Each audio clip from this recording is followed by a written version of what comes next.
Poate vă întrebați cu ce ne diferențiem noi. Ei bine, în primul rând aș putea vorbi de partea tehnică, respectiv structura de rezistență, care este construită pe cadre metalice și este cea mai sigură din lume.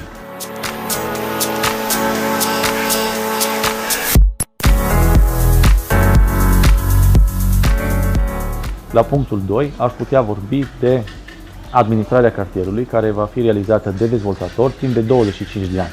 Aici aveți incluse servicii de pază, dezăpeziri, curățenie, udatul plantelor.